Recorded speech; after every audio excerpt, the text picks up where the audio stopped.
We've been trying to reach you about your car's extended warranty. Don't do that. Don't do that to them. It's too early for that. It's spring break. You've been selected. Congratulations, you've won. Congratulations, you won. Congratulations, you won. Hey guys, so I don't know if any of you were able to attend Canva's big Canva Create webinar last week.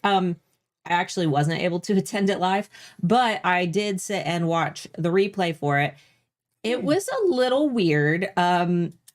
You can definitely tell that it's more geared towards the artist community. It was very odd. But the tools that they revealed were way ahead of the game. I was actually shocked because a lot of these tools are things that we've never seen before. Yeah. They're AI tools that Canva has literally invented, which means that none of their competitors have them yet. And I'm sure that what's Adobe Express, that's Canva's competitor. I'm sure Adobe Express will, adapt some of these things eventually.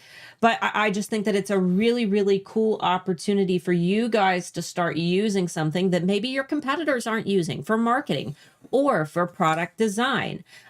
So there are a lot of really cool things that we're going to show you today. I've used all of the new tools. However, I'm not good at all of them yet. Yeah, take her upstairs. Come on in. The dog has a chewy and she's just crunch. She's never eaten it before. I know this is the first time she's eaten it. She's just decided that she wants to crunch it right now. A lot of these tools are going to be more geared towards specific industries. So for example, there is one for presentations, which that's useful to me as a content creator. And maybe you guys have side projects where you could use it. But for the average Etsy seller, that one probably won't be as useful. However, there are a lot of other really cool tools that can help with design elements. There was one tool that I'm going to be showing you where there was an arm holding a flower and it was a Caucasian arm. And I said, okay, let's see if it's smart enough to swap it out for an African-American arm. So we highlighted the entire arm, told the Canva AI tool to swap the arm out for an African-American arm, and it gave us 4 results. And I would say 2 of the 4 results were good enough that we could have used them for marketing and no one would have known. Because obviously, AI tools, there are times when they don't generate things perfectly. Every once in a while, you get something that's absolute nightmare fuel. But Canva seems to really have invested a lot of energy into perfecting this tool. And the cool thing about Canva is that they already have an entire library and database of images to source from that belong to them. So you don't have to worry about accidentally using something that's stealing artwork, or I'm assuming that everything that they are creating is within their database. So I can't verify that because I haven't, done a lot of research into it. But since they already have such a large database of art and photographs, I would assume that this is all going to be original stuff. So what we're going to do today is show you a couple really cool things that they've created. I want to show you a couple ideas that I had for, oh, this would make a cool business, Now, obviously, when it comes to anything AI related, and we've been talking about AI a lot recently here, we need to be careful about anything related to AI art generation. We don't know what the laws are going to look like in terms of AI art specifically. If anything. Right. So that's not really what we're focusing on today. This isn't, us showing you how to create AI art. No. This tool is so much more than all those apps that we saw, around like December, where everybody was making cartoons of themselves. It is a completely different all new suite of tools. Now, I do believe that you have to have Canva Pro to access them, but I'm going to show you guys, just what they're capable of. I do know that there are free 30-day subscriptions or trials for Canva Pro. If, you were to want to explore them, just Google Canva Pro 30 days free. Yeah. There's links where you can sign Somebody up. will have one out there for you. Yeah, that I've Googled it on multiple occasions and found links. But if Canva is such a great tool for business that of all of the tools that I recommend, like actually investing in when you have the money to do so, Canva Pro is worth it. yeah, eRank is obviously number one because you have to have your SEO, but like second on my list is Canva Pro. It is a little bit pricey, but of all the things that I pay for, if I had to like cut down my budget, I would not be eliminating Canva Pro because I use it all day, every day for everything.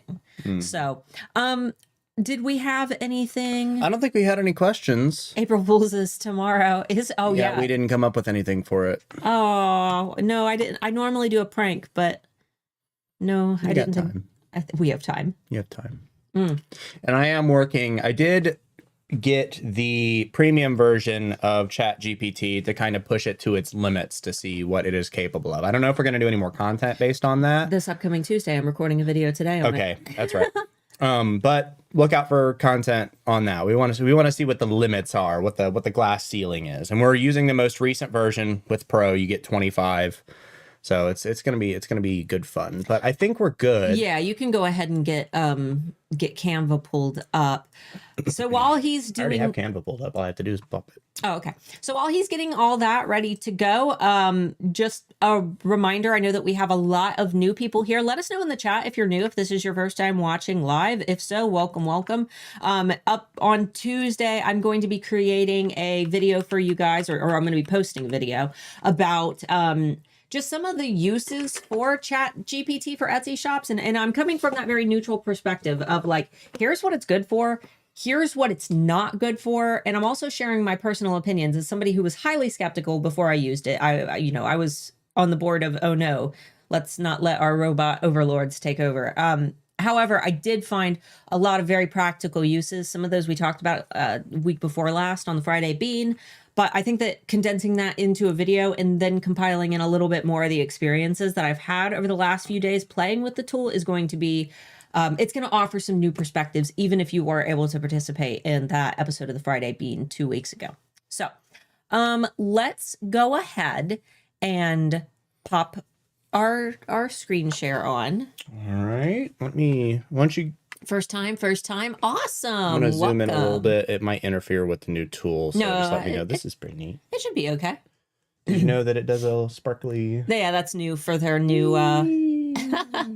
You having fun with the I sparkles? am having fun with the sparkles. What was really funny was when I first logged in, I just had my mouse sitting there and I thought there was something wrong with my computer. I was like, oh no. Oh no, my screen's going bad. So when you log in to your Canva account, you should see a bunch of little presents and you can go by one and open the presents and then it will reveal the different tools. Now, Brand Hub, they already had brand kits. They've upgraded that to Brand Hub, where basically you can enter in all of your logos. Here, I'll show you what our alpha ones look like.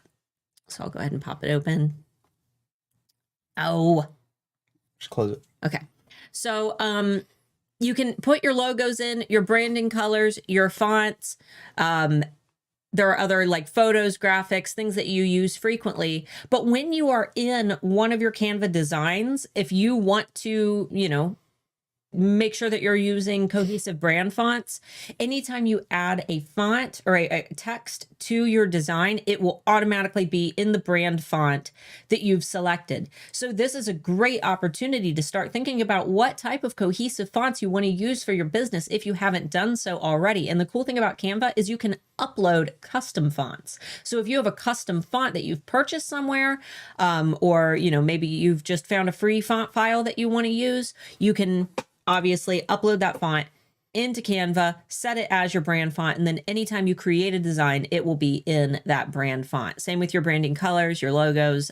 It's just a way to save time so that you don't have to go search for these assets and your hex codes individually, which, Canva's kind of already had this. They've just made it a little bit more dense with different things that, they're offering for that brand hub. Next one I thought was really cool. Probably not one that I'm going to play with today, but if you want to have social media accounts in multiple languages, you can easily go in and translate any of your graphics. So if, let's say you're somebody who's, you sell to the US and France, maybe you have a big, French market. Maybe you want to create several social media accounts. Maybe, you've got Holly's designs, in your French page and your English page. You can easily just go in and change up these designs and make sure that you are catering them to the different markets, which I think is really useful for, bigger brands, especially maybe very specific use cases here for those of you who, speak multiple languages, or you've got roots in another country and you want to try to tie your brand to that country. I see a lot of really fun things that you could potentially do with this one. Next one, this is a standard AI writing tool. It's very similar to Chat GPT. You can ask it to do, for suggestions. I asked it to write a poem for the alphas about selling successfully on Etsy. It's not so much as something that you're going to be using for designs. I see this more as a tool that you could use for more of their presentation projects. But it is pretty cool. And I do believe that the Magic Write tool is available on all of their design interfaces. So they've got their visual design interfaces, their presentation design interface, their social media design interface, their whiteboards interface, their docs interface. I believe that you can use this particular tool on all of those. Now, this is the one that I really want to show you because this is the one that was shocking to me. We'll go ahead and just hit try it out and show them. Okay, so what I'm going to do is I'm going to click into this photo. I'm going to click edit photo. Oh, it's still saying that I'm not signed in. All right, well, I'll switch screens here. But it is signed. Sign out and sign back in. Okay. Give me just a minute, guys. Can you do it for me? Can you do it for me since? Thank you. So I'm not having to stretch. You don't have to stretch. You just hit log in with Facebook. Okay. All right. For some reason, it has been having, I've noticed that there have been a couple bugs since they added all these new tools. So just be patient with it. When I'm signed in, it tells me I'm not signed in. But, they're making changes. That's understandable. They've made a lot of great changes. All right, let's see if... see if it works before we go back to screen share. Okay. Just hit upgrade to pro. Okay. Maybe later. Maybe Top later. right. Click literally any of them. Doesn't matter. Next. Okay. Got it. Okay. Now we can go ahead and screen share. Sorry about that. It's doing this thing now. It's still not going to let you do it. Well, this stinks. All right. So let's remember, make flexibility your favorite F word. I'm going to go ahead and just click into here. And I can show you with their example. So they highlighted the flower. They asked it to change that flower to a red rose. And in seconds, it changed it. And Mark and I played with it yesterday. And we asked it to change the flower to a lollipop. It did that. So then we highlighted the entire arm. We asked it to change the arm to an African-American arm. It did that for us. I think that there are a lot of really cool cases in here. And I've had specific use cases where I've wanted to swap out an item or eliminate an item in a photo and haven't, wanted to go through the process of using Photoshop to do it. Just don't worry about it. Just go back to the main screen. All I'm gonna do is contact Canva support and say, hey, I tried to showcase your new tools today in front of several hundred people and it wasn't working. So maybe you should consider getting that fixed. Yeah, it's pretty annoying. Yeah. But yeah, no, it's a pretty useful tool if you need something done in a hurry. It worked so well. I mean, really, this was a pretty accurate representation of... Sometimes it still does. So with the African-American arm, it still did some nightmare fuel here and there when it morphed a couple of them and two of the four worked. Yeah. Well, one of the four, in my opinion. Yeah, one was a little wonky, but they give you four for a reason to choose from. That way you can say, okay, this one turned out better. I'm going to use this one. A couple other things that they added: magic presentation. If you want to do any type of presentation, you can give it a prompt. Obviously, this isn't going to be applicable to most Etsy sellers, but it will give you basically a stylized template that matches the prompt that you want to use. And then you can just go in and customize it based on what you want. So, this could be useful if you've got kids in school. If you've already paid for Canva Pro and you've got kids who need to make presentations, I could see this being useful. If you do any type of presenting for your own, jobs outside of Etsy, could be useful. I'll probably use it for webinars and things. They added a draw feature, which is pretty cool. I did have some fun with it.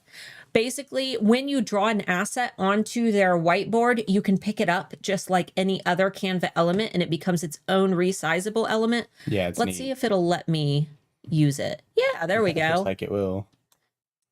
So I could draw this smiley face, right? Call him goofball. And then I'll do that. Okay, and then Hey, it's me.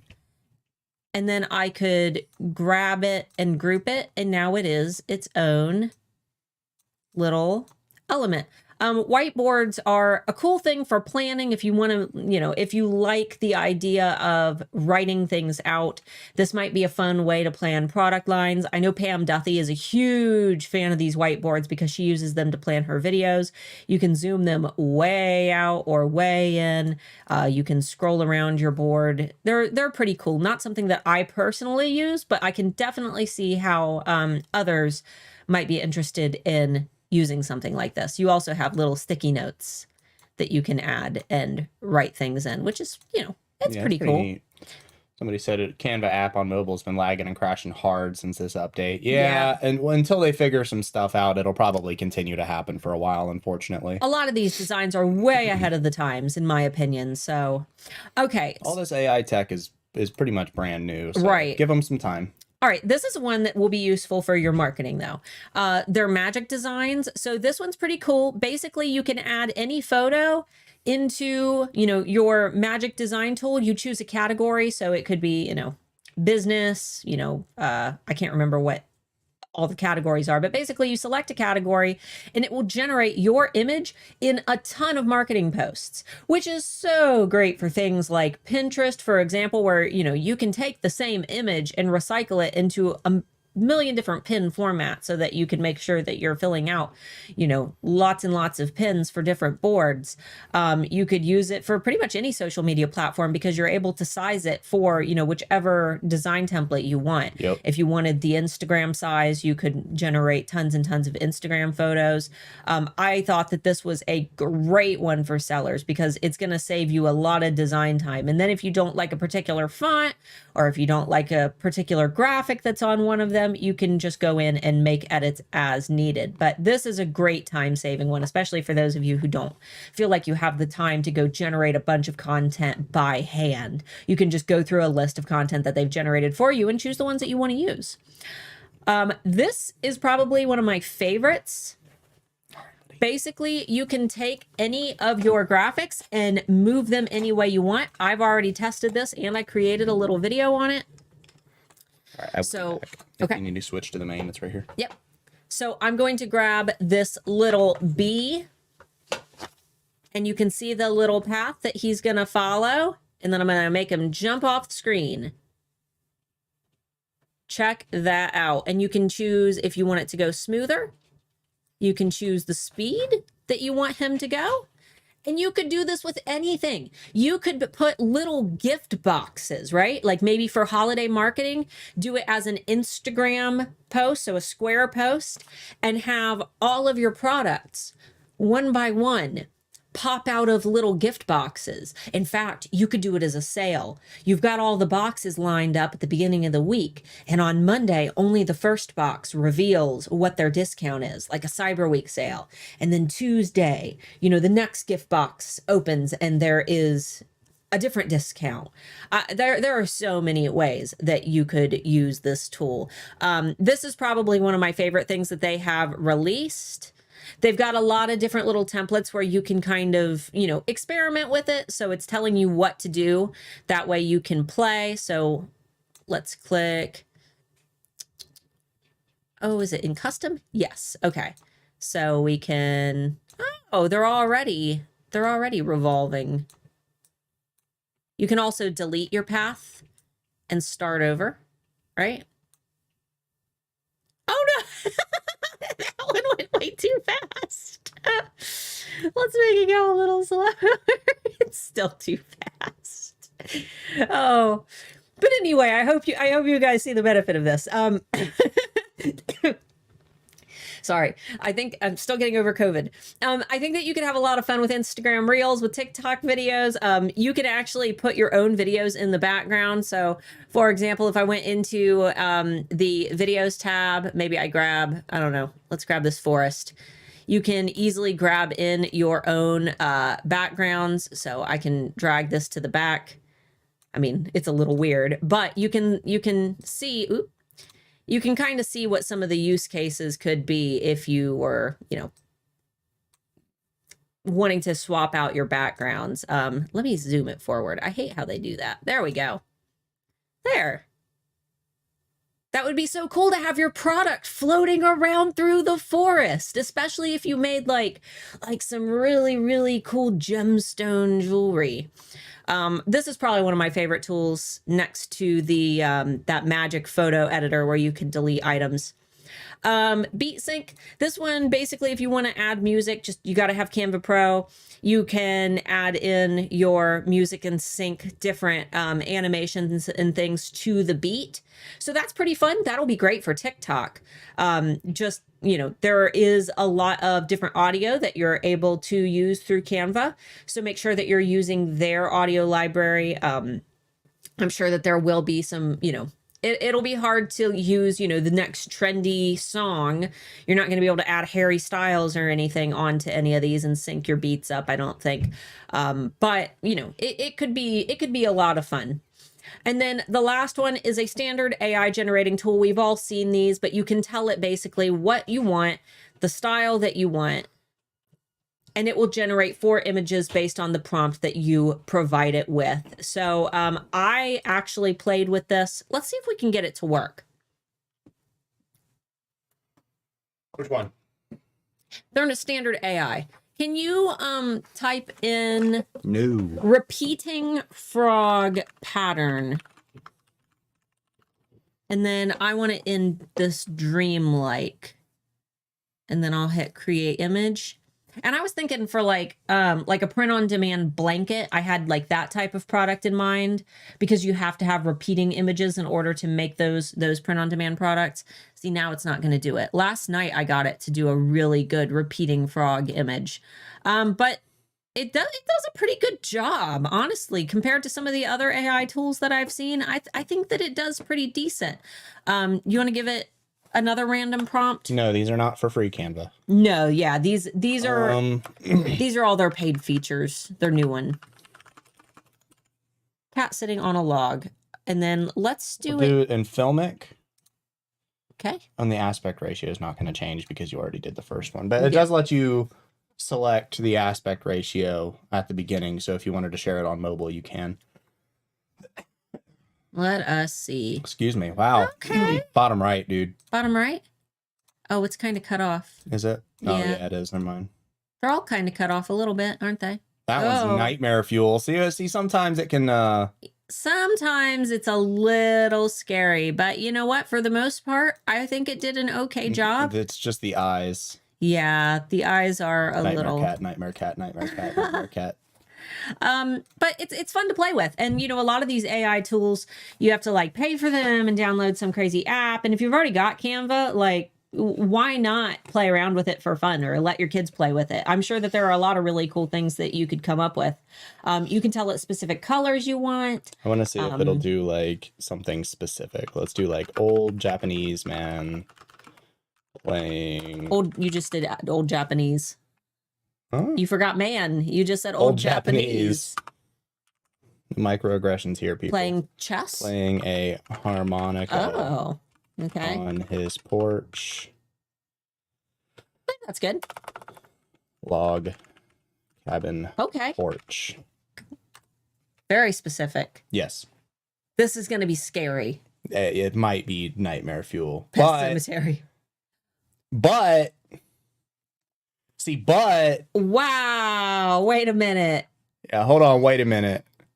That's actually pretty dang good. I can't see the harmonica. I did it in the retro anime style. That one's good. I actually like that one. I mean, except for his face is like zombified. Yeah, but you wouldn't be able to tell unless you were looking really, really close. Japanese Colonel Sanders here. But no, these are dope. You could print these on like prints. Yeah, these are art prints. These are really, really neat. I don't know what this is. It gave him like a crow beak and flower neck, but yeah, I don't like that one. But I like to push with this AI stuff. I like to see what it can do. The more specific that you can get, usually the better result. But I mean, look, it took the context of the fact that I asked for a Japanese man on his log cabin porch, and it gave me a traditional style Japanese cabin. Like I didn't even ask for that. I just said log cabin. Like, right. It's able to take context into consideration. And it built the architecture of the log cabin in a way that represents the character that I requested. Like that's pretty intense. Anyway. You may continue. Looks like album art. It does look like album art, doesn't it? Yeah. So there are a lot of really fun things that I think that you could, do with these tools. But like I said, I especially am a fan of the animation tool. Animation, that's already something that's a little bit difficult if you're not familiar with using something like Premiere Pro in the Adobe suite, which, I edit videos every single week. And even for me, sometimes I struggle to animate because it's not as easy as just dragging something around and booping it around your screen. It takes a little bit more than that. And this makes that process so much easier. Somebody said it's giving Pierce the Veil. Pierce the Veil. Somebody said, yo, Pierce the Veil. Yo, Pierce the Veil. Was something stolen from that, or is it just similar to like their art style? I don't look at album art because we use streaming services. But let's see. I want to try this one more time. I want to see if it lets me now. Now that it's letting me use some of the others. I think it's because it's not automatically. Yeah. It's just not registering the fact that you have a pro membership. Maybe one of you guys try it out and let me know, and see if you're able to get this particular tool to work. You think maybe with saturation, if there's a bunch of people trying to use the tool, it might have errors like this where it has a hard time picking it out? Because ChatGPT is the same way. I'm not sure. I mean, these are all brand new, so we do need to be patient with Canva. Anytime something new rolls out, things are going to move a little bit slower. Still kind of in beta. But like I said, if you don't, we can go ahead and go back. Okay.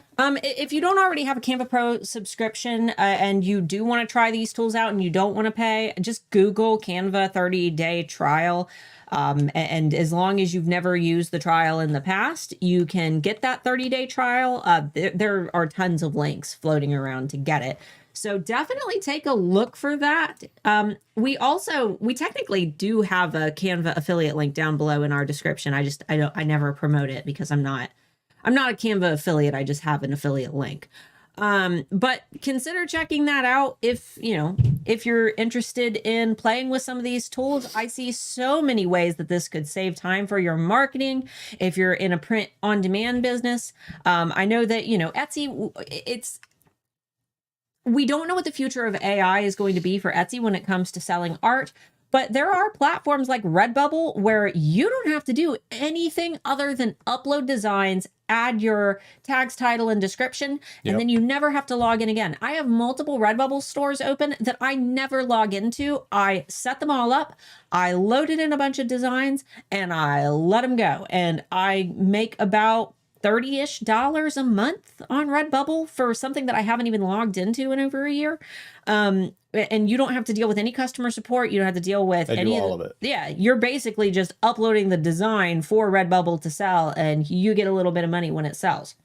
Like this would be a cool way to utilize these new tools if easy like recurring right income. If you want a little extra money on top of your Etsy shop, super easy to set up a Redbubble store. So, guys, feel free to type some questions into the chat. Yeah, I know it was a short topic. It was. This was a really short topic, that's but Canva's fault. We would have been doing a lot more like photos and stuff if it was functioning, but it's not. So we'll contact them after the fact and let them know, hey, your tool's not working. right. We were trying to give a live demonstration and talk about how great you were today. The But thing is, I'm sure they're fully aware. Like, if we're having this problem, then most people are having this problem. check down detect. We have. It wouldn't be down detect. Down detect is for entire websites, but okay.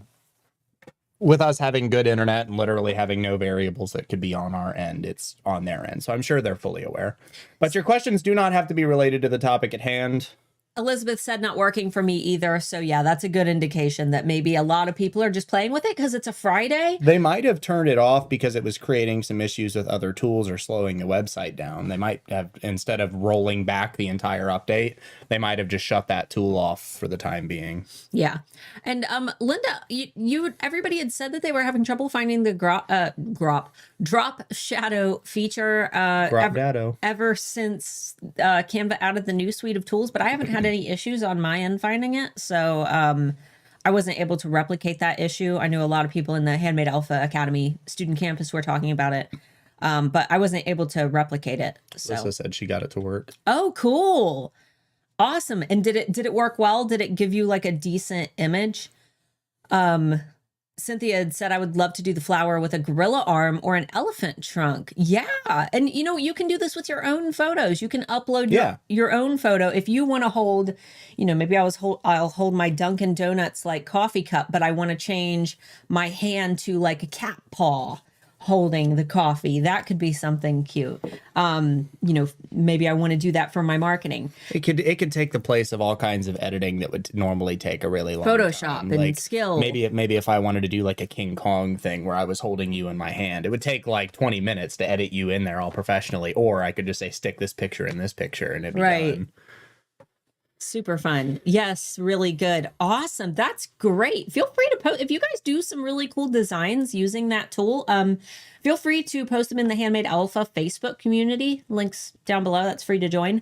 And show them off. I would love to see how you use them for your actual business marketing. I want to see you use them for your product photos. And if you end up with some that are absolutely terrifying, post those too. I want to see your nightmare. Yeah, I like nightmare fuel. Absolutely. The more terrible, the better. Yeah. Give us the good and the bad. Dang it! It's doing this thing now where now it just pops up like this stuff. Oh, okay.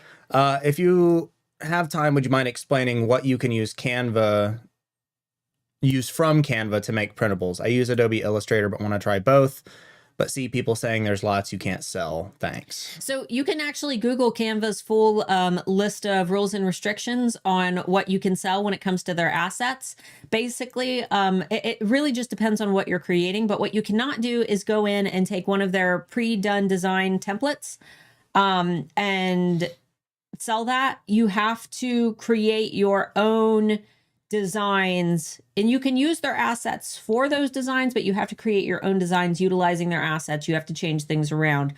We actually already have a full video about selling things that you've designed in Canva. It's from last year, I believe. And it's a past episode of the Friday Bean, so it is a little bit longer, but feel free to look that up. You can also just Google Canva's resale, licensing rules. It should be in their terms of service, and they've got everything listed for you. A lot of people say that you can't sell anything that you create in Canva. That's absolutely not true. It's not true at all. You can Google their full list, though. I just can't remember all of it offhand, and I'm more confident in you going and watching a fresh video when I had been researching it, or look it up directly from Canva. And it said, I know some AI generation are shut down because people are making realistic political photos. They're not going to get shut down for those reasons. The government doesn't really have the ability or legal standing in order to do something like that.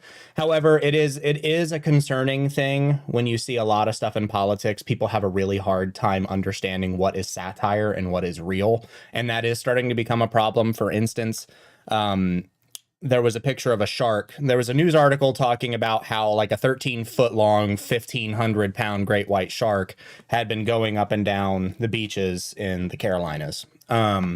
And somebody took that, gave it to an AI prompt, and it created all these images of like a beached great white shark and all these people trying to help it. And it was obviously fake. There were people that had like two hands coming off of one arm and stuff, but there were like 15,000 comments of people freaking out like, oh my God. And it's like, it's clearly fake. People like our parents. Yes, exactly. So especially now, take what you see on the internet with a massive grain of salt. No matter what your opinion is on either side of the aisle, there's a good chance you're going to see a lot of fake crap coming at both sides.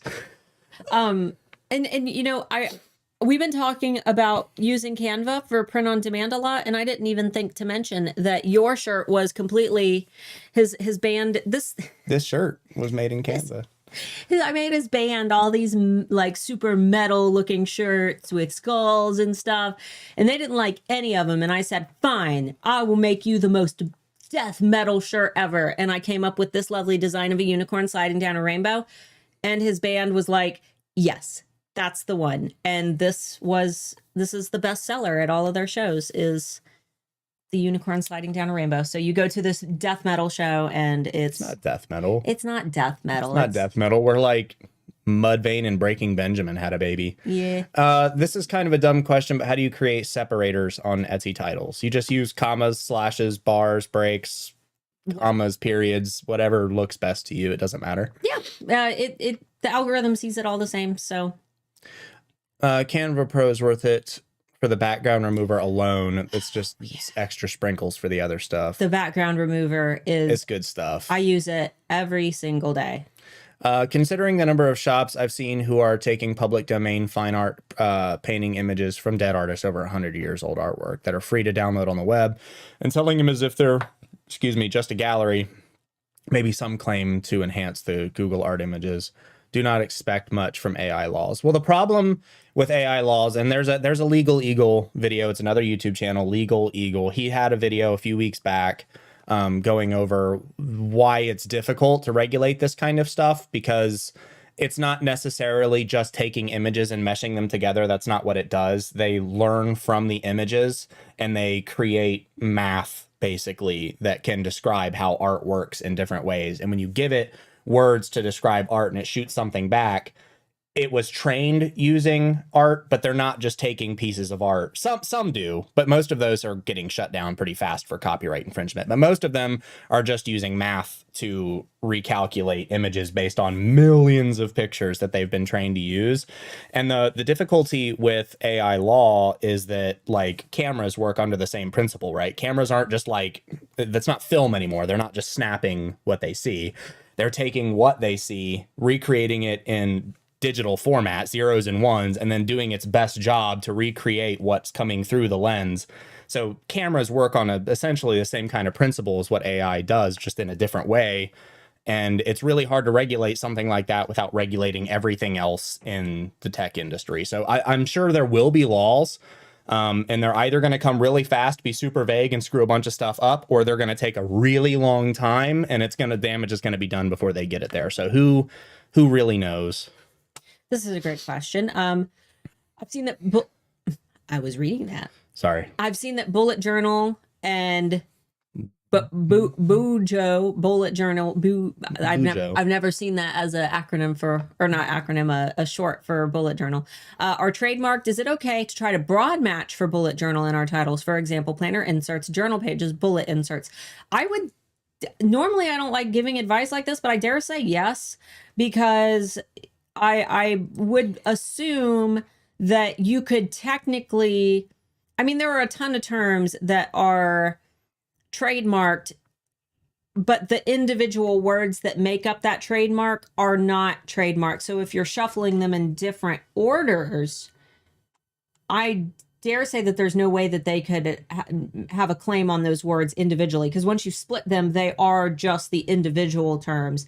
They would only be the trademark term if they were right next to each other, and technically you would still be able to broad match for them separate. So that's actually a really great idea for those terms that are just, kind of silly, like bullet journal, for example. Now don't try to do it with Mickey Mouse, because now you're writing the line a little bit. But bullet journal, Possibly. I'm not saying that I definitely know, 100% for sure, but it sounds like it would be okay. What extensions do you use to upload free fonts? I don't know about free fonts. Every font that I have ever used, I mean, I typically just Google and find one on the fly, but I know Font Squirrel is one that most people use. I just don't know about where to find free fonts. I think Font Squirrel might have some free ones, but that's typically where I go. Could you create a mock-up with that tool? Yeah, absolutely. I'm sure you could. I'm sure you could. I don't know. I mean, honestly, you could. Do you mean with Canva or the new tools that they've introduced, or do you mean Canva as a whole? You can absolutely create mockups with Canva as a whole. In fact, they've got a mockup generator already. If you go into their smart mockups tool, you can create mockups for a number of different products. There are a lot of different ways to use Canva. I've seen some Etsy titles without commas. What's that like for SEO? Just makes it look messier. It's not as appealing to the shoppers who are looking at it. Yeah, it makes it look like a run-on title instead of something that had thought put into it. Yeah, it's not so much the algorithm. Doesn't really affect it any. Yeah. Where do you want the posts for experiments? Just make a post. Say, here's my Canva experiment. Handmade Alpha Facebook community. Yeah. I wish you could print from Canva. Ask them what to add when you call them. Or ask them to add that when you call them. Oh, okay. They do have a place where you can order prints directly from Canva. They don't have like a print on demand company, but they do have a company partnered with them where you can print things like business cards. Canva support said that the features and functionalities in Canva are limited at the moment, including the shadows feature. Switch back to the old editor as the solution. Got it. Yep. Awesome. I have access to it. That's really weird. Sorry if this isn't the right type of question for this chat. If it's a business question, it doesn't matter. Yeah. But I do you know if you are running an Etsy shop sale, if that stops coupon discounts from being used at the same time? Yes, it does. Only one sale at a time with Etsy, unless you're using the Etsy on sale app, but that won't be available this year, unfortunately, which really sucks because all of our double dip strategies are now out the window.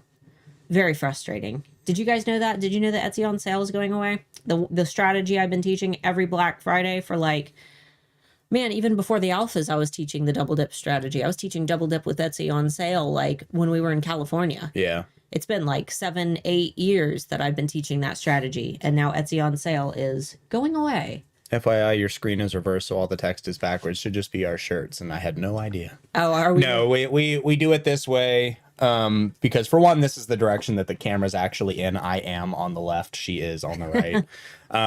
But it's been like that for so long that when we switch to a normal camera, instead of it automatically flipping it for us, it just switched to... People get mad, too. People get upset. They're like, that's not where you sit! So we stopped. So I flipped it. I really like the new font outline with a click. Oh, yeah. They've got a lot of new different font tools as well. So we weren't even able to show off all of the new tools. On Canva, when working with a video, about 90% of the time, Adjust tab shows up blank. Is that just me, or is that a common problem? I haven't seen it happen, but everybody's saying Canva's having a lot of issues right now. So just bear with them. Anytime, new changes and updates are made to a tool, there's sometimes when you add something new, something else breaks. And I think that that's kind of what they're experiencing. But you know what? If they can get this stuff working in the next few weeks, I'm happy. I just want to see it functional. Just created some nightmare fuel for sure. Yeah. To see how this is going to be really useful, though. Absolutely. It's really fun to intentionally try to make nightmare fuel. Type in a nightmare prompt, and it usually makes something terrifying. Yeah. The first massive AI thing to hit the markets was that one 2 or 3 months ago where everyone was doing a cartoon of themselves. No, not that one. The one that gave you 12 images and you could feed it any prompt and it would feed you only nightmare fuel. Yeah. Bujo wasn't trademarked last time I checked. Now I have to fix some listings. Double check just to make sure that it is trademarked before you go and make a bunch of changes to your listings. You want the TESS trademark database. Yes. TESS. And make sure it is an active, not one that's just been applied for. Because if it's not an active, it's still not safe to use inactive and applied. Yeah, I know. But it could also be something where somebody submitted for one and was denied, and it's in the database and people are just reading it long. Right. It's a pain to keep your eye on it, though. What I'm saying is somebody might have applied for the trademark, got denied, and the application is still in there, and it will show it as a term, and it will show denied in the database, which means it is totally free to use. Right. Does Canva have any features to create realistic looking mock-ups for print-on-demand designs similar to Photopea? For example, putting the design behind long hair, making it mesh with shadows and wrinkles, etc. I don't think it's that in depth. You could technically do those things by playing with the new. They do have a new layering tool, so you can actually work in your individual layers similar to Photoshop. You would just have to be very, very creative in order to get your layers that advanced. Now, they do have their smart mockups tool. That's not at all what you're asking for. But with smart mockups, let's say that you wanted to add something to a ceramic mug. They've got an assortment of ceramic mug mockups that I believe they source from Placeit, I think. And you can just select your design, select the smart mockups tool, select the ceramic mug, and it has like 2 or 3 of each type of product, which, you know, there's a lot you could do with it. It is useful, but definitely not what you're asking for. Did you say you can make a design on Canva and sell on Redbubble? Yeah. Yes.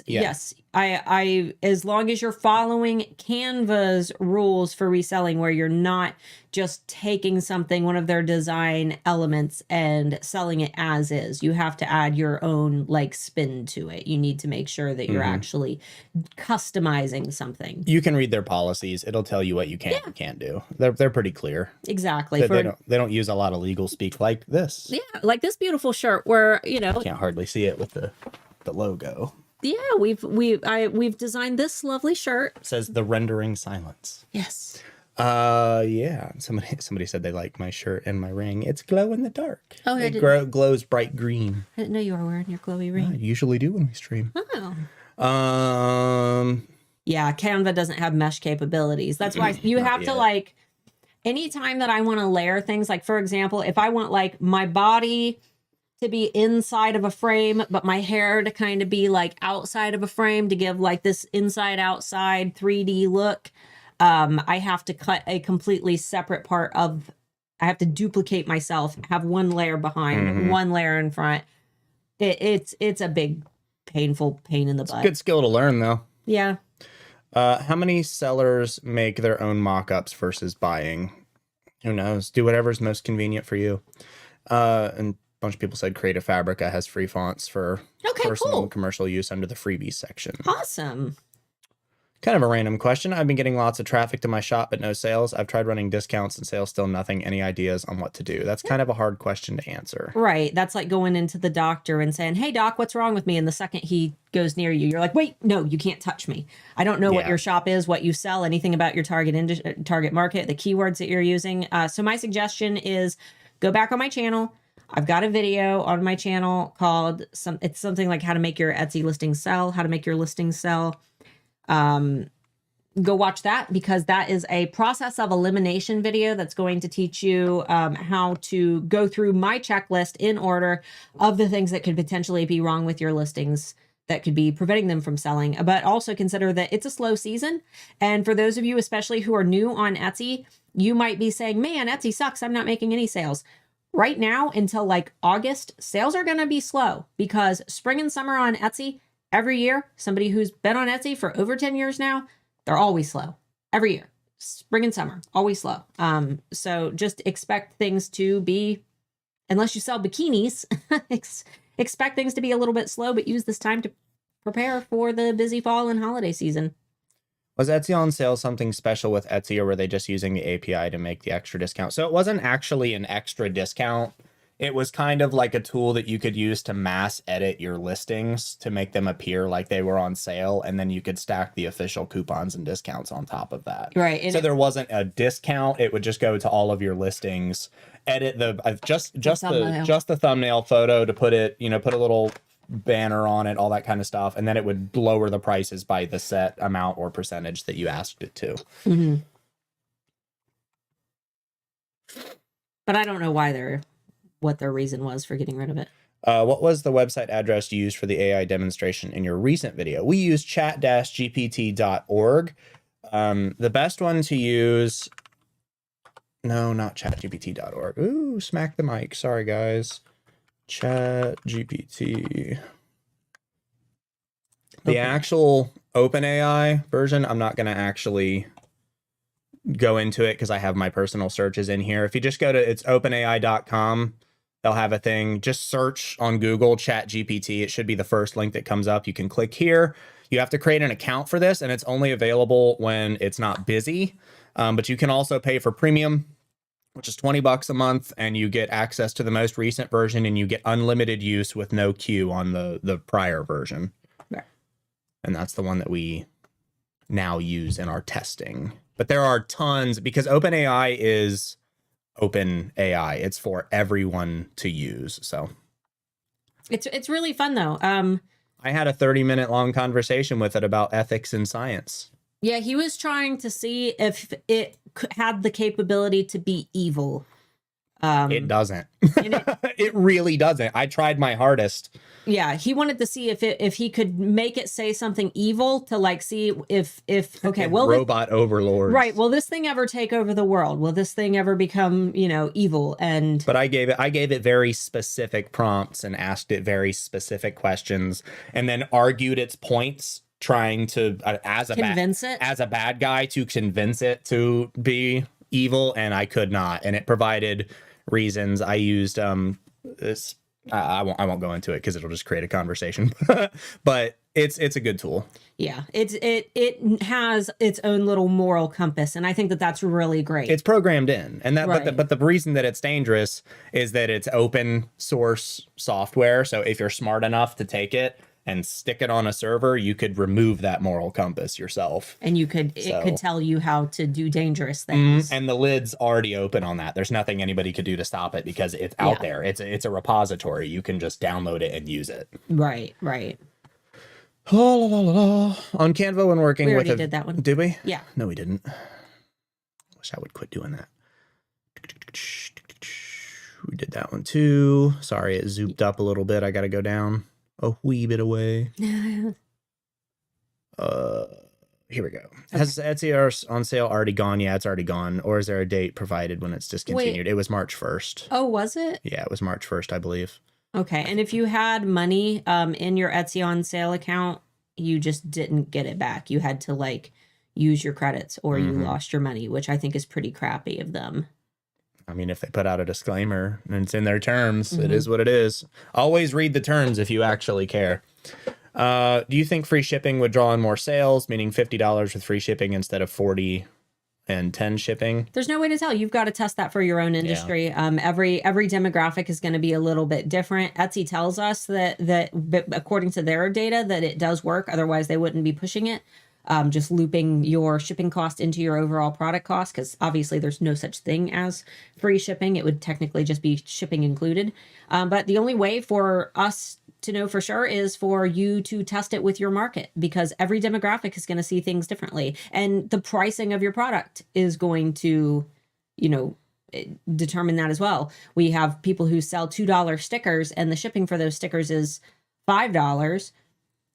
And it doesn't make any sense, to the buyer when they see it looped in. Like a $7 sticker is kind of expensive. So it depends on your industry. Yeah. If you guys switch seats, we'd probably have issues with it. Yeah, y'all would. Everybody already has. We got yelled at last time it happened. It was when I first set this new camera up because it doesn't flip automatically. Right. Everybody was very upset by it. If Etsy doesn't use up all your ad budget by the end of the day, do I need to reevaluate my keywords, or could search just be low for the day? Either or. Keep an eye on it. It happens. It happens. But if it happens all the time and you're never using your ad budget, you might want to reevaluate. That's why I recommend making sure that you're promoting your best sellers. That way you're not wasting your money. Choose items that are already selling well, because you're more likely to make a return on your investment. If you know that they're already selling well, they're going to do twice as well with the ads, hopefully. For words with different spelling in British and US English, is it better to stick with one single spelling, or should I use more keywords to account for both spelling styles? Etsy can usually translate if it's something as simple as like color and color, or jewelry versus jewelry. Etsy knows that they are the same thing. However, I'm sure that there are probably a couple that are completely different, in which case I would, use different terminology, but just adding a U into the spelling for, if you're in the UK, for example, and you wanted to do color and you add the U in there, Etsy can tell. If you've been around for a little while, I'm more on the side of use whichever your target audience is bigger in. So like if you're in the UK and like 99% of your sales are for the US, just use the US spellings to be safe. I mean, that's the best thing to do, I think. Where are we at here? The illusion is shattered. It is. The squid was there and it seemed appropriate. I don't know why. Oh, sure. Party up. Bubbers is a squid. He's secretly a flurgan. Oh, I didn't even notice he was back there asleep. He's right there. Can you see him? He's like a big loaf of cat bread. I would like to make an avatar, but I'm not sure if I can do that on Canva or if there's a special app for that. You could try to use the image generator on Canva that we demonstrated earlier. Yeah, there's lots of cool apps where you can generate little avatars and things. Just make sure that if it's a mobile app or something that you're allowed to use it for making money, like you can actually use it for your business. Right. If you're just using it for your like little profile photo, though, should be fine, because you're not actually selling that. That's no, it should be fine. Yeah. Am I on? I don't know. Are you? Are you? I think you are. Oh yeah. Fair should be busy enough. Companies are buying for the holidays right now. Yeah. Fair. You have to also think about Airbnb season. People who need bulk inventory for like wedding season and things like that, event centers, hotels, any companies doing spring cleaning, holidays. Absolutely. E-Rank question. Will E-Rank have Zazzle info soon? It's becoming bigger. Last we checked, last year for Zazzle, we were looking at the amount of data in terms of the user base and how many people were actually shopping. And it was actually one of the lowest in terms of the amount of data we could get just based on the buyer panels that we had. So at that time, it wouldn't have been worth it because there just wouldn't have been anything. We can always reevaluate. Honestly, Tina, I would recommend going into our new E-Rank chat interface in the bottom right-hand corner. Anthony has been manning that for some reason because he's like a crazy CEO and he actually cares about his company. How many CEOs work customer support for their companies? It's crazy. But you might actually end up chatting with him. If not, it'll be Pam, Debbie, or Irina. And, tell them that Starla said to push that idea to Anthony, or have Anthony take a look at it. And, see if he can reevaluate Zazzle. I used ChatGPT last night to create a collaboration license agreement. I was very impressed. Ooh. Yeah, I used it 2 days ago because we have our tax appointment coming up on Monday. I used it to double check my estimates, my tax estimates. And after a couple of adjustments, because it had some errors at first, after a couple of adjustments, it hit the exact same estimate that I did on the dollar. Yeah. So it's pretty cool. I've been building up content to start the 30-day pomegranate challenge and binge watching your old Instagram for those of you who are unacquainted, and binge watching your old videos for that. What is the best practice for hashtags? Hashtags aren't nearly as important on Instagram as they were in previous years. Everything that I taught in those videos, especially the one on the 30-day Instagram challenge page, it is still up to date. In hashtags, not that important. You only need to toss in a couple. I've tested that personally. I can usually get in, 6 or 7 is fine. You don't need to fill out all 30 like we did a couple years ago. Keywords in your captions are significantly more important. However, some of the major changes with Instagram that you guys need to be aware of, are that carousels, which are the images that you scroll through where you can select multiple images. Those currently have the best engagement, which means that they're fantastic for your actual nurturing and maintenance of your page. Reels, still a great way to reach a new audience. And yesterday in Australia, New Zealand, and the United States, Instagram finally released Meta Verified, where you can pay $14.99 a month in order to get your blue verification badge. There are a couple things that are going to be big limiters for businesses, though. You have to have your profile picture set as a photo of your face, and your full name has to be in your little your name tape. So it doesn't need to be your username, but your name tape in your bio, which was possible for me. I went ahead and paid for it because you get lots of support when you pay for it. They basically proactively make sure that nobody steals your account name or tries to create a fake account of you. They're constantly scanning to make sure that nobody's trying to fake and pretend to be you. And there's a couple other benefits. They were originally going to give Meta Verified users increased reach, but the Instagram community was so upset by that they retracted that. But for businesses who use a logo and don't have their name in their name tape, you're not going to be able to get it. I'm a content creator and public figure, so it's a little bit different. For me, I felt like I wanted to have it so I could know what it was all about. So you will see when you're on Instagram, Handmade Alphas is now Meta Verified. I want it to be first in line because I want to know so that I can teach you guys about it. But so far, it's not going to do anything for me if there's no increased reach, unless somebody tries to steal my account info or, if I need to reach out to support. But you know what? I'll pay $15 a month to have my blue check mark. I don't care. Do you have any videos on how to analyze Etsy ad results and data? No, we don't, because Etsy ads are kind of an enigma and they seemingly work differently for almost everyone. You just analyze it the same way you do any other scientific process. You put a budget, do all the work for it, run it for 30 days, see how it works. If you don't see any results, adjust some variables, try it for 90 to 120 days. And if you don't see any results from it, then it's not going to work for you. Right. Or you don't understand the process enough to make it work for you. I do have two tips for Etsy ads. First tip, like I keep saying, advertise your best sellers. Don't advertise everything. It's better to put more money into the things that are already selling well because those have a guaranteed ROI. So advertise your best sellers. Second thing is erank.com has a profit or a ROI calculator. They also have a profit calculator for pricing your items, but they have an ROI calculator that can help you to, decide on your ad budget and make sure that you're actually going to make a return on investment. That is when you're logged into eRank, it is in the tools tab. And I believe that that's accessible for all plans, including free. I think. Don't quote me on that, but I'm pretty sure that free users have the ability to use both of the calculator tools. So use that. I read in a forum that Etsy is removing Karen Check. What are your thoughts? I wonder why they're removing. Etsy doesn't own Karen Check. Yes, it's not. Etsy isn't removing Karen Check. They just don't like it.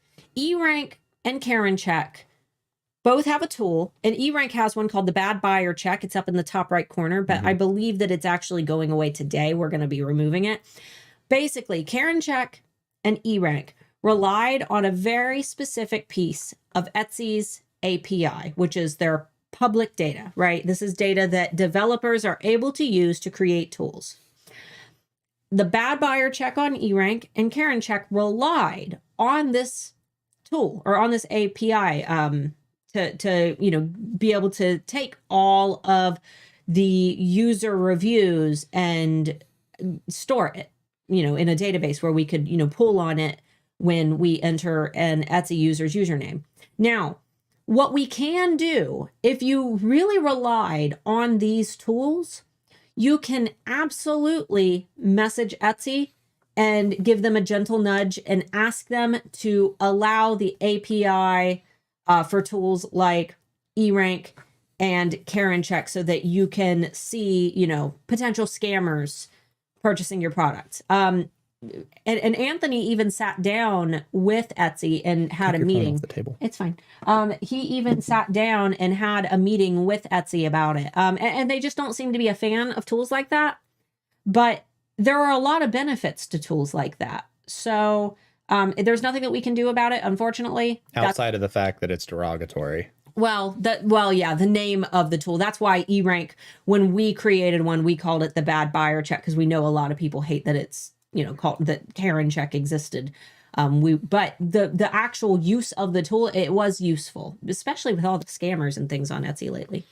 If you were restarting, what would you do? How many products would you list? How quickly expect to sell by? There is no expect to sell by. How quickly you do it doesn't matter. And the amount of products you do doesn't necessarily matter either. But a good solid number like 7 or 10 is a good place to start. Numbers that people like. Yeah. If I was restarting today and I was starting a new Etsy business, first thing that I would do is I would get my Etsy shop open as soon as possible, because the likelihood of it being shut down immediately is very high. Etsy tends to shut down new shops, and then you have to message them to get your shop reinstated. I just created a huge video on that like 2 weeks ago, called Suspended on Etsy. So feel free to watch that. So I would get that out of the way right away. And then in the meantime, I would start developing my launch plan. 10 products is a great place to start. Getting 10 products launched, making sure that I have refined my branding, choosing a business name that represents the feelings I want to evoke in my customers, claiming all the social media accounts associated with that. I start new businesses way more frequently than, I've got my business from my book. We're working on a new business idea now. I've got several red bubbles. Really the plan is the same. And you know what? I think a year or two ago, we did a Friday Bean episode called How to Launch Any Business. Yeah, it was a year ago. And I go through the exact process I would do, because I've used it to launch multiple businesses. So feel free to check that out. Timothy had said Reddit has already bypassed the safety layer. They tricked it. Yeah, they did. And the thing is, Reddit is a community of people that are good at breaking things. Look at the fiasco with the stock market a couple of years ago. For the first time ever, they shut down the stock market because people learned how to trick it so well that they were risking pulling hundreds of billions of dollars out of some of the top investing firms in the world. They actually illegally shut down the stock market to stop it from happening. Reddit can do anything. But with ChatGPT, every new iteration, it gets better at preventing those kind of things. So like with the old version, I was actually able to trick it. You're not supposed to be able, it will write things like lyrics for you, but you're not supposed to be able to write music with it. It's not supposed to do things like that. But I was able to get it to present me a full set of instructions for an electronic music song just by wording things a specific way. That was ChatGPT 2.0. Now on 4.0, it's probably thousands of times more secure than what 2 was, but it's also 80% less likely. I think it's 75 or 80% less likely to answer questions it's not supposed to answer over 3.5. So every generation gets more and more and more and more secure. The data for ChatGPT 4.0 is only recent, up to September of 2021. So it's been a while since the database has actually been pushed forward. And then I am assuming the next iteration, it'll be even more secure. So I wouldn't be too worried about stuff like that. Ashley. I'm hearing the first 4 words in the title are weighed heavier than the rest of the title. Is that right? I asked for a source, waiting on that. No, it is not true at all. Etsy tells us to put your most important keywords first in your title, but that's not because the algorithm weighs them heavier. It's because that's the only part that, while on a search page, your shoppers are going to be able to see. When that title starts to be generated in a search page, you typically can only read the first 4 terms. So those terms it needs to tell the shopper quickly what the item is if they can't immediately determine it from the photo. But there is no additional weight in search. All of the words in your title have equal weight. That is a very, very common misunderstanding, where people think because Etsy says put your most important keywords at the beginning of your title, that it means that they have more weight on the algorithm. But that's not what Etsy means. Etsy is saying basically that those terms are what your customers will see. They're not going to see your full title from a search page. So no, that is not true. eRank considering a built-in trademark search in the future? I know they might link right to it, but how cool would it be to have a feature showing that a keyword is clear to use or possibly TMD? That puts a liability on eRank. It does. I wouldn't expect that to be a feature. Yeah. And that would all assume that there's some API, a public API on a government website that allows us to source that data from the official TESS Yeah. trademark database. And the amount of processing power, if we didn't have an API to be able to actively check every trademark term at all times daily, it would be immense. It would be an immense workload. So I wouldn't expect to have that around anytime soon. No. We already have to pull from the Etsy API, which is already poo-poo butt, and that's why eRank is so slow. Having to throw in another API and another API and another API and try to make them work friendly, I wouldn't expect it anytime soon. Yeah. No, pomegranates. I use ChatGPT for my social planning. Same. It gives me great ideas for Fun Fact Friday and Monday Motivation. Yes. It's great as a starting point. You have to be really careful with it because I have had it spit some pretty stupid stuff back at me, like where one sentence just won't make any sense. So just always read the prompts that it gives you back. How do I drive more traffic to my Etsy if I don't have any other social media? I have a video about 3 weeks ago where I talk about the 3 traffic sources for Etsy. Those are internal, external, and direct. Internal, that's Etsy SEO. That needs to be your best friend. Down below, there's free Etsy SEO toolbox, my Etsy SE oodles. There's a little ramen noodle emoji. Get that. You need to know how to do your Etsy SEO if you want to be successful on Etsy. That's internal traffic, people who are already shopping on Etsy. External, that's social media marketing. Why don't you have a social media? Why are you against it? I understand a lot of people ethically don't want to use it for personal, but it is a business. So if you want to drive traffic, it's kind of essential. And I know that it's a big step and it can be a pain in the butt. I do have a free 30-day Instagram challenge kit down below if you need a little bit of help with it. You know, that can help give you a jump start if it's just something you haven't had time to dive into. And then direct, that's going to be like email list marketing, which is an advanced step. And I never recommend starting, you know, right out the gate attempting to do email list marketing if you have never marketed on social media, because you're probably not going to be very good at the email list part. So SEO, which is internal, social media, external, email marketing is direct.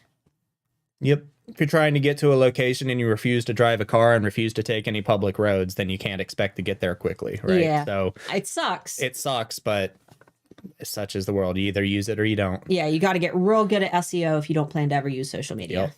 Yep. Probably a dumb question is a You person. missed Ferns. Oh, I did. My bad. Well, what was the app you used for scheduling your posts? I use Later, but if you already pay for Canva Pro, they have one. I just use Later because I like having everything separate because I'm a weirdo. And Later allows you to schedule to Facebook, Instagram, LinkedIn, which is important for me because I'm a coach, Twitter, Pinterest, and TikTok.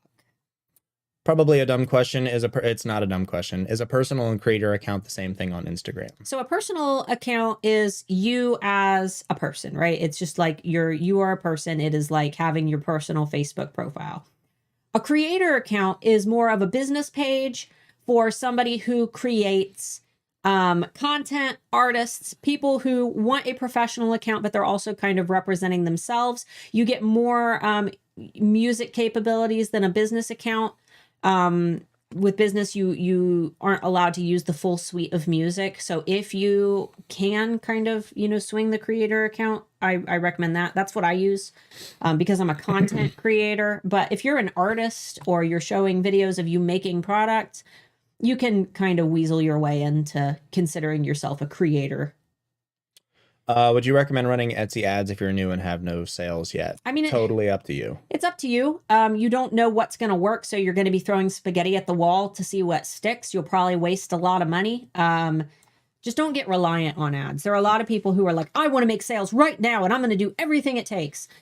You kind of have to be patient with Etsy. Nobody is an overnight sensation. It took me 5 years to even start generating what I would consider to be a sustainable income on Etsy.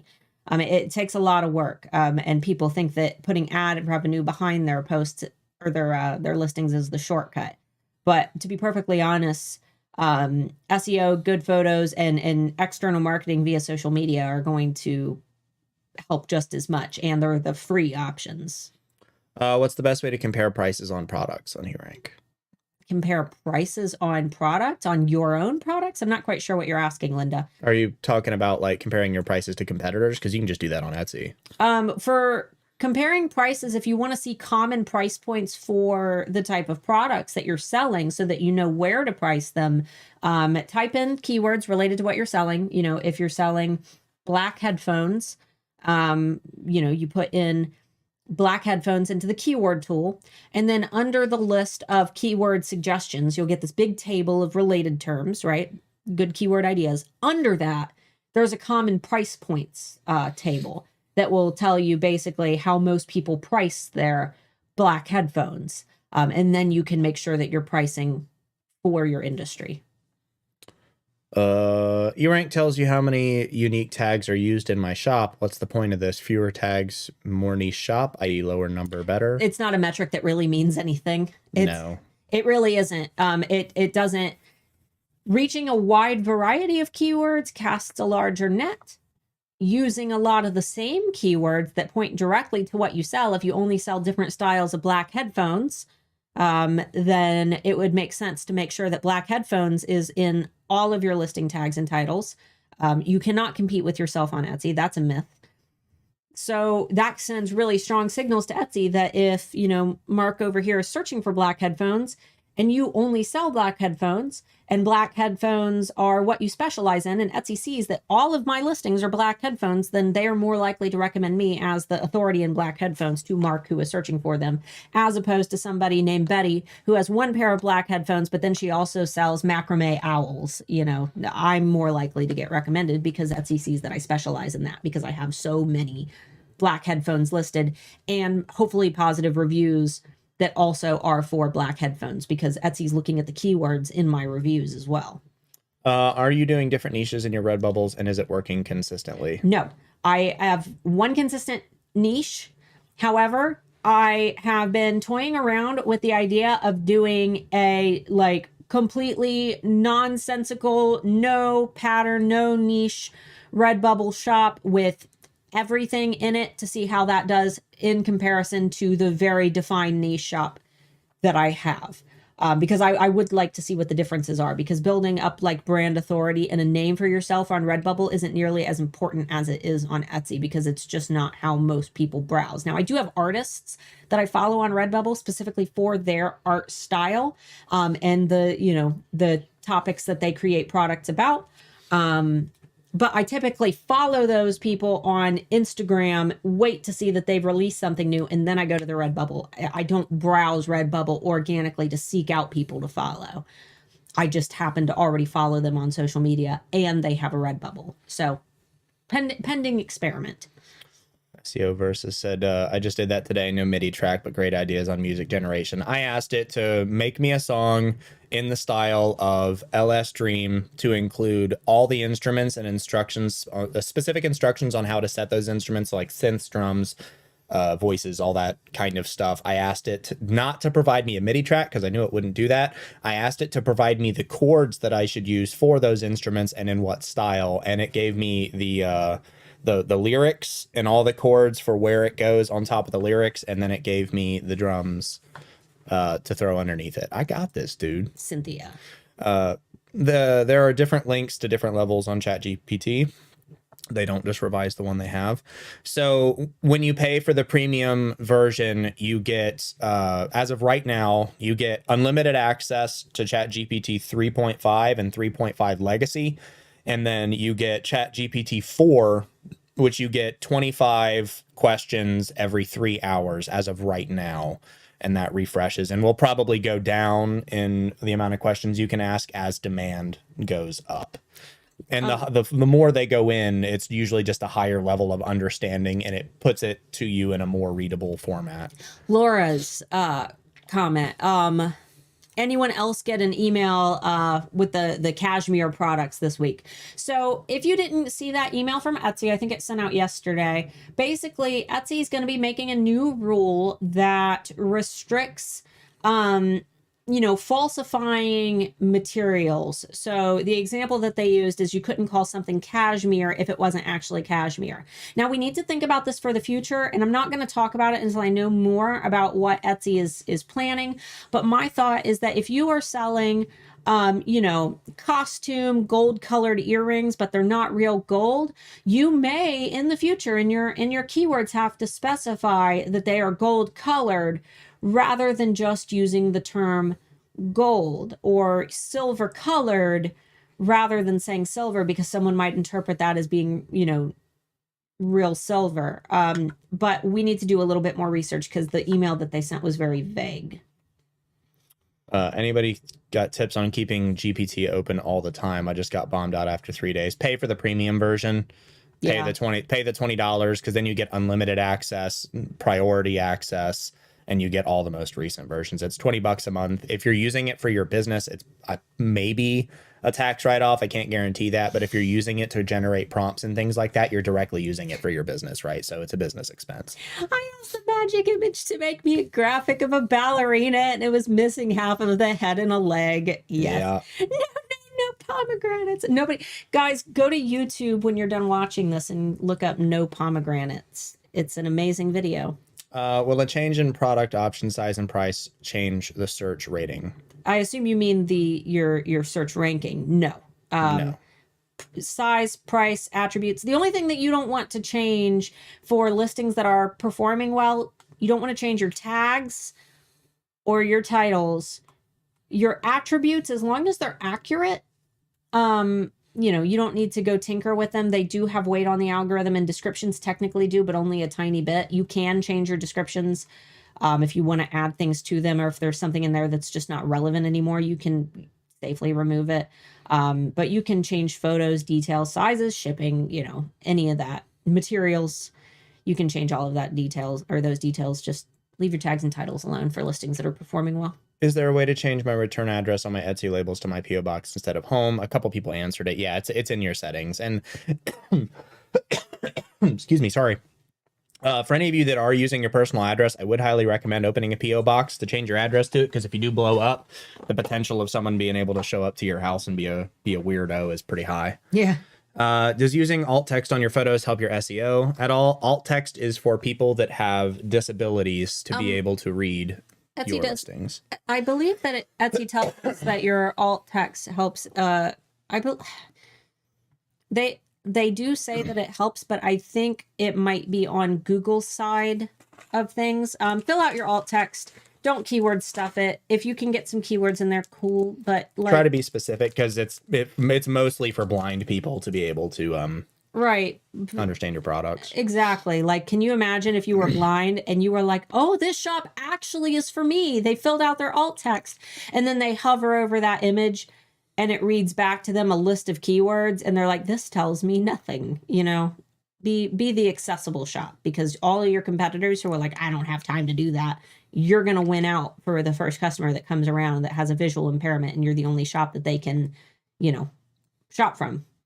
Would you have a digital product and a physical product in the same store? Yeah, sure. If they for the same niche. Yeah, for the same niche, for the same target customer. Yeah. Etsy support wanted to let me know 75% of my funds are in reserve. Why I've had no issues. There's a list of reasons why your shop could be on payment reserve: shipping products late, new shops. Sometimes no reason at all. You'll need to Google Etsy's full list of reasons for putting a shop on payment reserve. They do have a list. Go down that list. See if any of those apply to you. If not, you might need to reach out to Etsy directly and let them know that you did not violate anything for their, payment reserve policy, and you don't see why you were placed on a payment reserve. Looking for questions. When would you create more stores on Etsy? How long would you have only one? More than one store does not equal more than one money. It means more than one money. It means double work. So yeah, if in my personal opinion, have another store when your first store is completely self-sufficient and you have employees that can run it without need for you. Right. I mean, if you're doing like print on demand or digital, that's a little bit different. But don't start 600 stores just to try to make as much money as possible. I would not start another store until my first store was doing well, and that I felt like I had perfected everything that I need to know. If you're learning how to be, if you're learning how to be a nurse, you don't also try to advance ahead and try to learn how to be a doctor. Like, you need to start by learning how to be a nurse, and then you could later maybe advance to being a doctor. I hope that makes sense. That was a weird. Yeah. That was Have weird you got a metaphor. Pinterest video or recommend a coach? Keep up the good work. I do have a Pinterest video. It's a kind of a newbie Pinterest video. It's from 4 or 5 weeks ago. Pinterest for Etsy. Feel free to check that out. I just took 2 different Pinterest courses. Neither of them was great. Pinterest at this time feels a bit like an anomaly. It also feels like a platform that you have to dedicate all of your time to if you want it to be successful. To the extent that, you know, some people make tons of money on it. It's like they dedicate their life to it. And I mean, I was thinking about creating more content about Pinterest in the future for you guys. How many of you really want to dedicate your whole life to utilizing the Pinterest to marketing? I mean, I'll keep creating content about it, but the 2 courses I took, they were not great, and it seems like a lot of work. There's a lot of course creators out there, and I'd say like the majority of them suck. Now, There's a few good ones. If you want to take a free course about Pinterest, they have their Pinterest Academy by Pinterest. That's what I took, and a lot of it was gobbledygook about how to do their ads because they want to make money. But there was, you know, a couple modules on just design and the types of designs that do good. So check it out. It's free. Could Anthony Wolf make a tool for industry average prices? Would there be data available for that? I don't think that that's possible, to be honest with you. For one, I have to look at it from a customer service perspective, and you have to understand that like a lot of people don't understand nuance, and they don't understand like basic rules for things. And that to me sounds like an absolute customer service nightmare. I can't price my products in that. For one, who defines what an industry average is or what an industry is?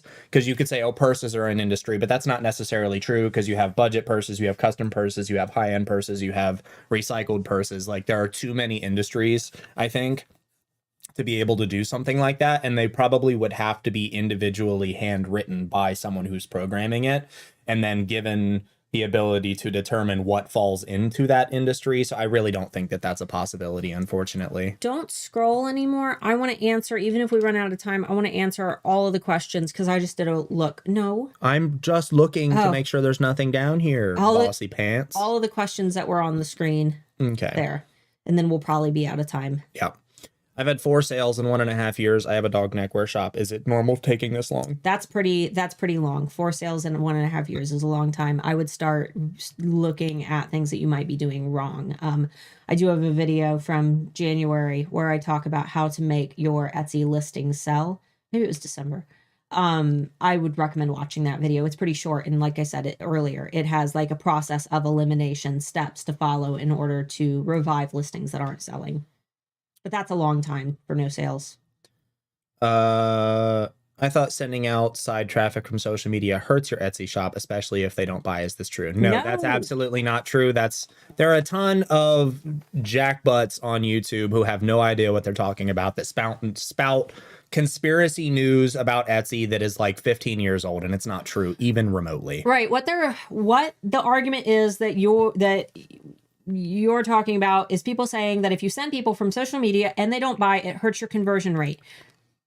Conversion rate is not a metric that has influence on your search ranking when sent externally. Now, if somebody discovers you naturally in search and they purchase your item after finding your product based on a keyword that they were searching, this can help you. But can you imagine how detrimental, if sending external traffic was harmful? Can you imagine how detrimental it would be every single time Etsy on their social media shouts out an Etsy shop that they want to feature in their editor's picks? It would destroy a shop's conversion rate. Your conversion rate has no impact on your search ranking. That is a myth. And if next time you hear it from one of these Etsy gurus that I'm so sick of, source. Tell them, cite your sources. I want an official. I want a source for that. Right. That's always. Anytime you hear some weird, crazy conspiracy, tell them to cite their sources. Yeah.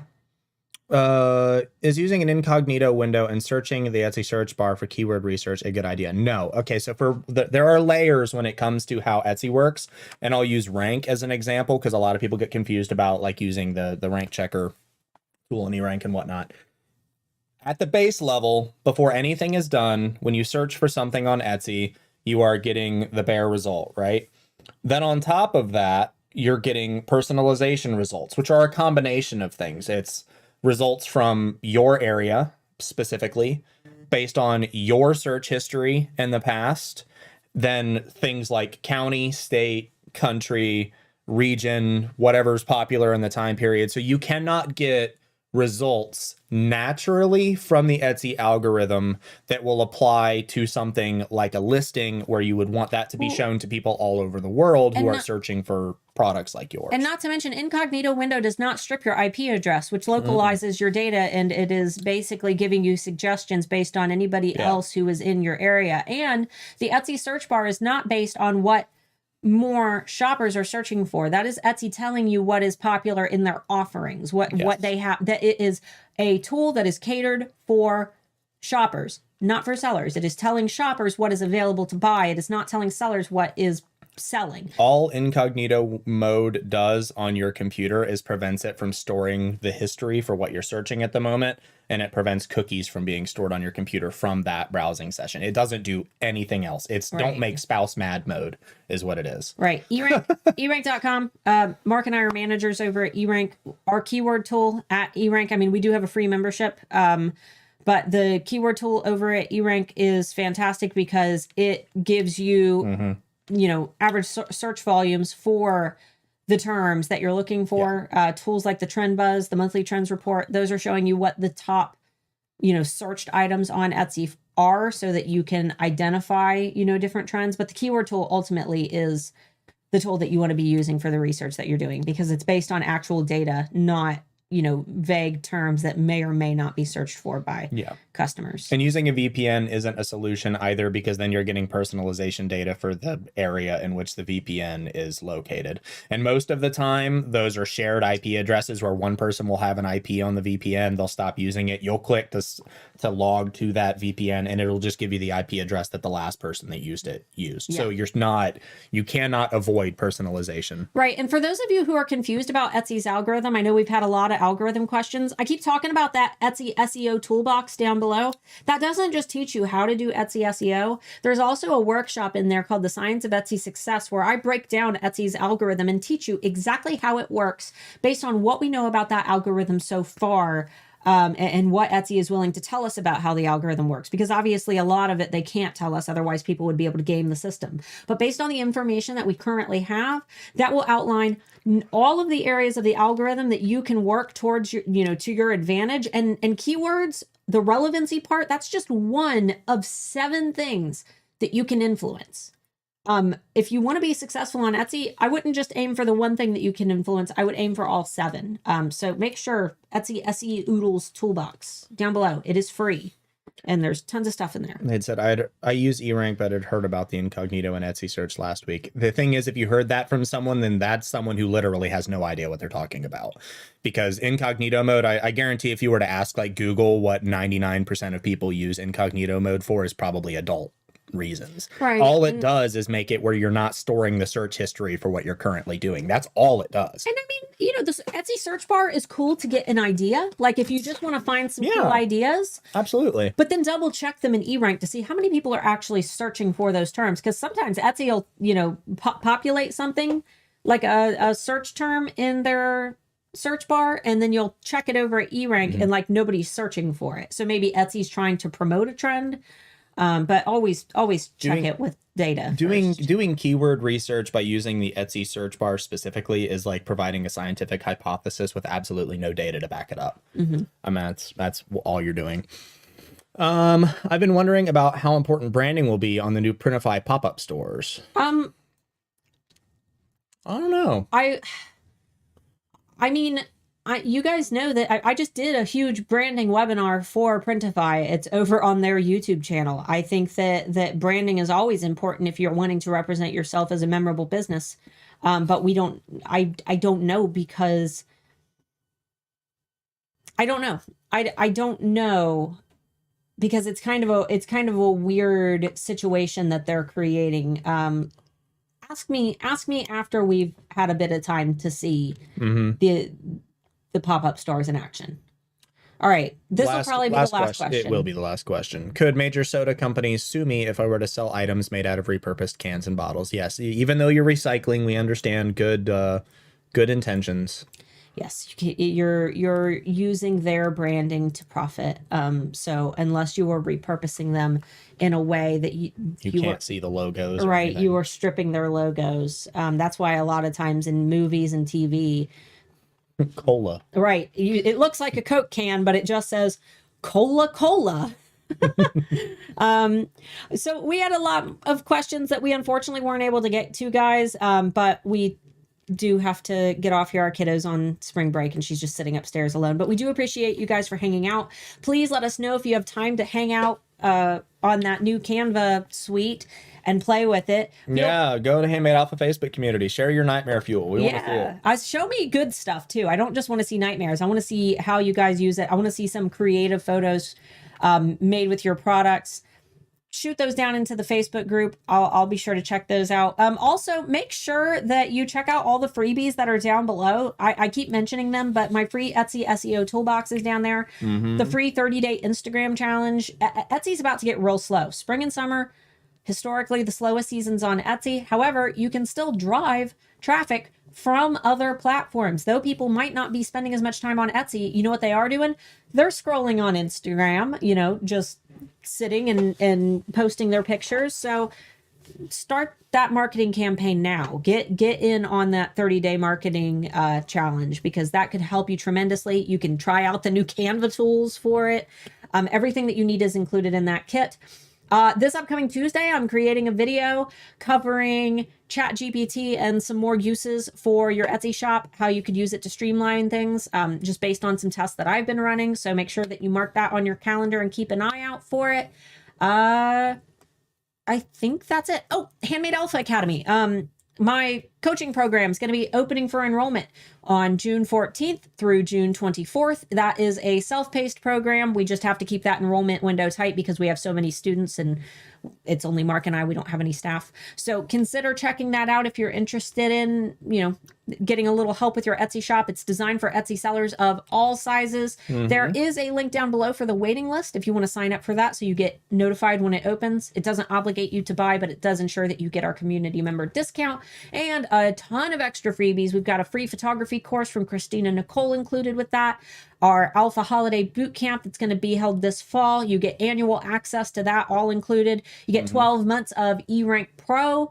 That way you don't have to worry about paying for eRank while you're in the program doing your Etsy SEO. That's included in there. You get access to the Handmade Alpha Academy Student Campus, where some of our biggest six-figure sellers hang out. You can chat with them, get help. And yeah, it is a self-paced 9-module video training program, but you get the benefit of having my personal email address where you can message me anytime if you need help. And you'll get almost every paid thing that we do into the future, other than other full-size courses that probably won't have anything to do with you anyway. Yeah, so no plans of even making any other courses yet. Nope. But yeah, guys, thanks so much for hanging out. Hope you all have a great weekend. It's nice and warm here in Ohio, so hopefully you guys are, finally warming up as well. Enjoy the wonderful weather, and we will see you guys on Tuesday with a new video next Friday for the next Friday Bee. And if you have a question you weren't able to answer, make sure you join us next Friday for that. And if not, you can join us or join her on Thursdays on the eRank live streams if you have extra questions you want to ask. Yeah, go to the eRank Facebook group that is held every Thursday with me and Pam Duthie. And usually on YouTube as well. Yes. Sometimes not, but usually. All right, guys, we love you. Bye. Bye-bye. Got to wave your hands. Oh, bye. No. She forgets every week. Pomegranates. No, pomegranates. Bye-bye.